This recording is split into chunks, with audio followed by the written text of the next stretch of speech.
A new word just entered the workplace lexicon: Workslop. If you haven't heard about it yet, you will do soon. Stanford researchers just coined the term, and it's spreading like wildfire online. So this Stanford report that came out this September spoke to one of the biggest complaints when it comes to AI. That most of the work it produces is a bit crap, with the study finding that 41% of workers who were surveyed reported receiving Workslop from their colleagues in just the past month. In today's episode, we're discussing the rise of Workslop, the real financial cost of it, whether this is all just noise, and how we can all fix it going forward.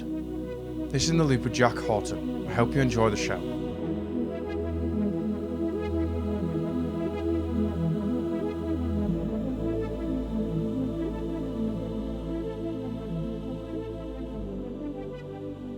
So I think let's start with what Workslop actually is. So Workslop is the term that's used for basically AI-generated content and work content specifically that kind of looks polished but is actually just a bit rubbish and crap.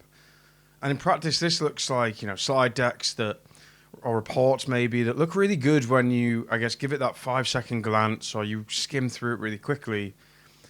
But as soon as you really dig into it or want to use it for something practical at work, it has wrong numbers or repeating text, or every word of a headline or a sentence is capitalized, or the argument in it is just, again, a bit weak and repetitive and, again, crap. Now, I have got a take on the real cause of this, which we'll come on to, but in a survey of over 1,100 US workers, 40% of people said they received AIworkslop in just the past month. And according to this study, it takes about 2 hours of extra work to fix all of this Workslop. And as a result, the researchers estimated that it costs about $186 per employee per month, which equates to about $9 million a year for a 10,000 person company to fix it. Now, of course, there's an element of probable exaggeration when they are reporting or self-reporting the impact of Workslop. But I think it does speak to a real thing at work right now. And at this point, I think you probably know the people at work who do this. The team members who send sloppy AI work. And I think as AI becomes more mature and widespread, those team members are going to pay a price because, about half of the surveyed workers reported they regarded slop senders as less creative, as less capable, or even reliable. As one Redditor said, everyone hands me their AI-generated slop to edit, and I have to cut 75% of it. Usually it's the same info repeated in slightly different ways. Another quote the study referenced makes this point even more clear. If you use AI to pretend to do 20 tasks, you're a Trojan horsing a bunch of work to other people. Basically, by doing rubbish work, you cause other team members to have to do more work to fix it. Now, Workslop is nothing new. It's just our new, blind spot enabled by technology. In the past, it would have seemed like a rush piece of work that's just clearly copied and pasted from a Google article somewhere. And in the past, it was probably even harder to spot and even harder to create as well. But now it's just so simple to do en masse because AI is so good at generating words. And this kind of mirrors a lot of the things that, as a company, we've had to speak to each other about. So Barry, who's the CEO and co-founder at Mindset, compares it to, say, giving people a Formula One car. And just because you've been given a Formula One car doesn't mean you can drive a Formula One car. Yes, it can go fast, but you will most likely crash if you're not really thinking through how to drive it. Because data from very well-regarded and big studies have shown that AI can accelerate work when it's used right. A recent MIT and Nielsen study found that ChatGPT users writing a business document finished about 59% faster and produced better outputs than those that didn't have AI. So it's not that AI will definitely cause slop. It just needs help so it doesn't produce slop. And if it is slop, then I would look at the person, not the tool. For me, it's when people take their conversation, say, when writing or coding and deciding, that's just good enough, that'll do. You have to create tests, you have to interrogate, you have to read, and importantly, understand the topic yourself enough to call rubbish. I say rubbish instead of swearing. But yeah, you have to use initiative to get it from that 65% or 80% done to bringing it together to be something that's perfect and ready to send. And every medium has its own nuances here. I'm not saying that this is a blanket rule.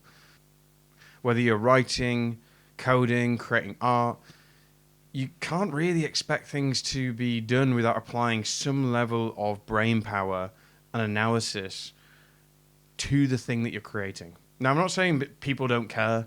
I know many don't, but many also do. And this is where I think something called the efficiency trap starts to creep in with AIworkslop.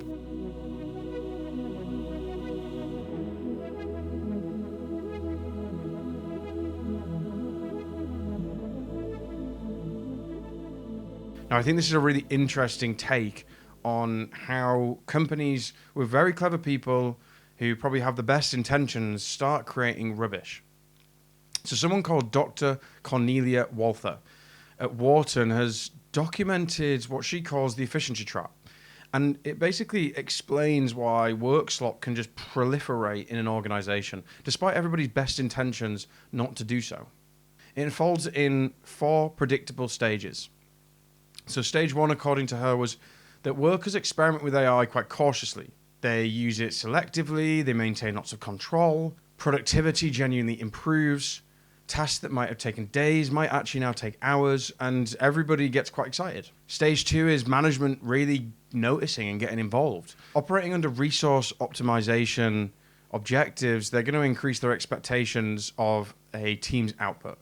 And the logic makes sense. If technology drives us to deliver more in less time, why not request more deliverables? And as this happens, AI becomes very normalized in a person's work process, and what was a tool is now a habit. This is where you get to stage 3.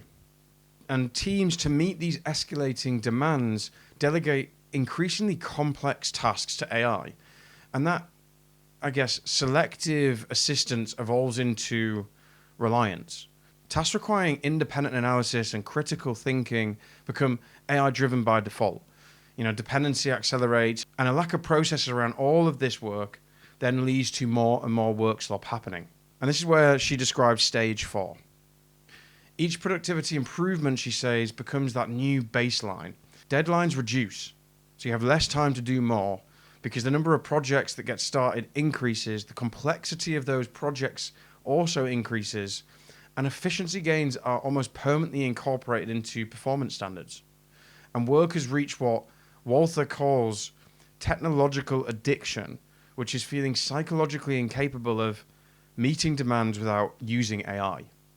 And thus workslop increases. And by the way, this is one of the reasons that I don't think AI is a bubble, because I have witnessed this, I feel this, I've been a part of enabling this. Now, your first instinct might be, well, people just need better training, because that's what a lot of the time, I guess, people default to when talking about AI work now.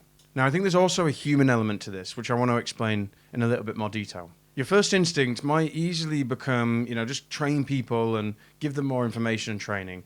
And I think that's the easy one to default to, and you'd definitely be half right. But here's where there is probably a little bit of nuance. A big study from BCG, Harvard, MIT, and Wharton examined 758 consultants, roughly 7% of BCG's individual contributors that were working with ChatGPT 4. Now, for tasks that were within AI's capabilities, training really helped. Below average performers improved by 43%, and above average performers gained a 70% improvement too. So the quality of their outputs jumped, over 40% compared to those control groups. And that's a big jump. But where it gets quite interesting, I think, is for those tasks that are a little bit outside the AI's capability set, or where that capability is stretched, training didn't help. In fact, training actually made those people who had received training worse. The people who had received that training on how to create good prompts were more likely to accept AI's outputs, thinking that if they prompted it correctly, then the response must also be correct. So training had created overconfidence without any critical evaluation skills, domain expertise, or good processes to prevent this happening. Now, Professor Ethan Mollick, who's a fantastic thinker in this space, actually called this the jagged technological frontier, which is where AI's capabilities aren't uniform. This means that some tasks are just incredibly easy for AI, whilst tasks that seem almost identical become really difficult for AI to achieve. Now, that boundary can be super unpredictable, and training alone doesn't help people navigate it. On Reddit's r/GPT, a computer science professor captured this perfectly. Only 20% of students could effectively use ChatGPT, But for that 20%, it was incredibly impressive. The differentiator wasn't prompt engineering expertise, it was just a bit of critical thinking, domain expertise, and knowing when to ignore the AI. And that's why I think the reality truly is that this isn't a technology problem, it's a human systems problem.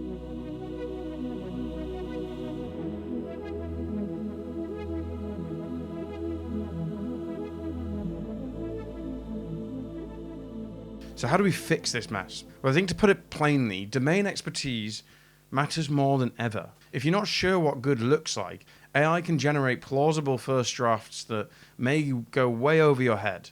But if you do know your field, you're the one that's going to be able to spot that mess, the hallucination, the nonsense that comes out of it. You see a lot online, writers or coders complaining that AI often makes very subtle errors that, for a novice that really doesn't understand the craft, would struggle to notice. This also ties to a really interesting analogy made by MIT and Harvard. In their study, they referred to a Centaur versus a cyborg.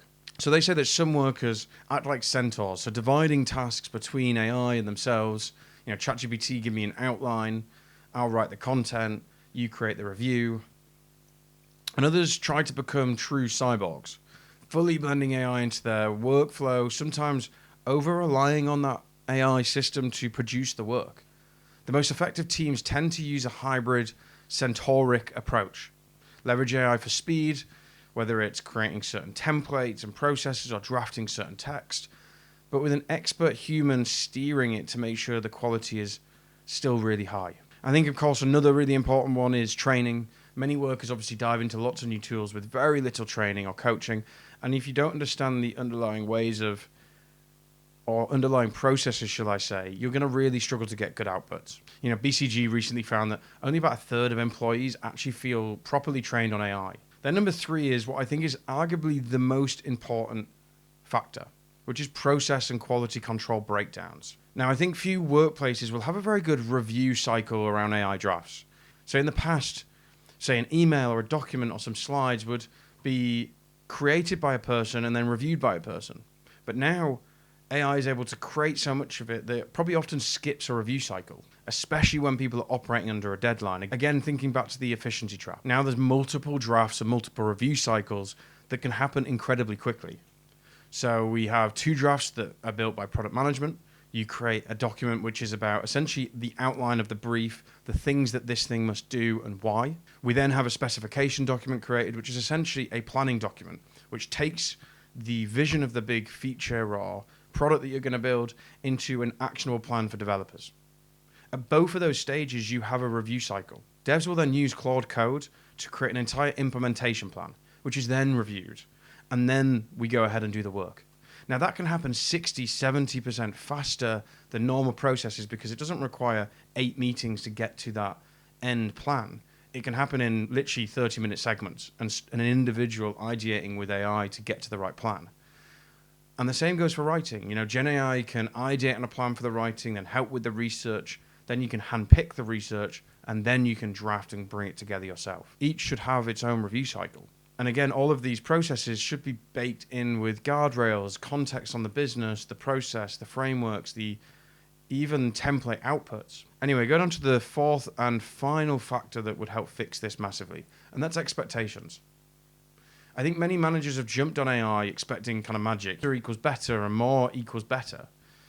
And I think it just creates a trap where workers obviously feel pressure to just crank out more content for the sake of it. Now we have to talk about levers to pull in a project. You can pull the speed lever, you can pull the scope lever, but if you're always trying to pull that speed lever, then often the quality lever is also being pulled. And I think solving this is just as much about resetting expectations. For example, training programs should focus on ideating with AI to create your plan, and then let humans do some heavy thinking and actually produce good work.